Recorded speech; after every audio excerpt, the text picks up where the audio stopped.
வணக்கம். தேசம் சிறப்பு செய்திகளுக்காக நான் உங்கள் ரேவதி குணால. ஏப்போவில் துன்வேத்தி சம்பந்தனின் 107வது பிறந்தநாள் விழா சிறப்பாக நடைபெற்றது. மலேசிய இந்திய சமூகத்தின் வரலாற்றில் அழியாத தடம் பதித்த முன்னாள் மாயிகா தேசிய தலைவர் துன்வேத்தி சம்பந்தனின் 107வது பிறந்தநாள் ஜூன் 16ஆம் தேதி ஈப்போவில் நடைபெற்றது. பெருந்தலைவர் மரியாதைக்குரிய கூட்டுறவு தந்தை துன்வேத்தி சம்பந்தன் அவர்களின் அரசியல், சமூக மற்றும் கல்விசார் பங்களிப்புகளை நினைவுகூரும் வகையில் இவ்விழா ஏற்பாடு செய்யப்பட்டதாக ஏற்பாட்டுக் குழு தலைவர் ஆசிரியர் ரா மாணிக்கம் கூறினார்.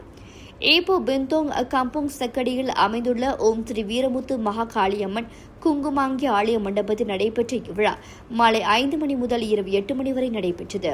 நிகழ்வின் புரவலர்களாக ஜத்து சகாதேவன் மற்றும் புரவலர் டாக்டர் ஜெயபாலன் வள்ளியப்பன் ஆகியோர் கலந்து கொண்ட வேளையில் மாயிகா தேசிய உதவி தலைவரும் பேரா மாநில மாயிகா தலைவர் தான் ஸ்ரீ ராமசாமி சிறப்பு விருந்தினராக கலந்து கொண்டு சிறப்புரையாற்றினர். மேலும் துன் சம்பந்தனின் புதல்வி தேவகுத்னஞ்சரியும் இதில் கலந்து கொண்டு சிறப்பித்ததோடு பிறந்தநாள் அணிச்சல் வெட்டி மகிழ்ந்தார். இந்நிகழ்வில் ஆதரவற்ற சிறார்கள் இல்லத்தில் உள்ள சிறார்களுக்கு அன்பளிப்பு வழங்கப்பட்டது. மேலும் நிகழ்விற்கு தன்னம்பிக்கை தளபதி ஆர்ஜி ராஜு கலந்து கொண்டு உரையாற்றினார். இதில் சமூக ஆர்வலர்கள், அரசியல் தலைவர்கள், கல்வியாளர்கள், இளைஞர்கள் மற்றும் பொதுமக்கள் நிகழ்வில் கலந்து கொண்டு விழாவை சிறப்பித்தனர். இத்துடன் இன்றைய செய்திகள் நிறைவடைகின்றன. மேலும் பல ஆன்மீக செய்திகளை தெரிந்து கொள்ள தேசம் டிவி மலேசியா யூடியூப், டிக்டாக் மற்றும் இதர சமூக வலைதளங்களை பின்தொடருங்கள். உங்களிடமிருந்து விடைபெறுவது நான் உங்கள் ரேவதி குணாலன். மக்களோடு தேசம், தேசத்தோடு மக்கள். நன்றி, வணக்கம். ஒரு வீட்டுக்கு ஒரு பட்டதாரி எனும் நிலை போய் ஒரு வீட்டுக்கு பல மருத்துவர்களை உருவாக்கும் நடவடிக்கையில் இறங்கியுள்ளது எய்ம்ஸ் பல்கலைக்கழகம்.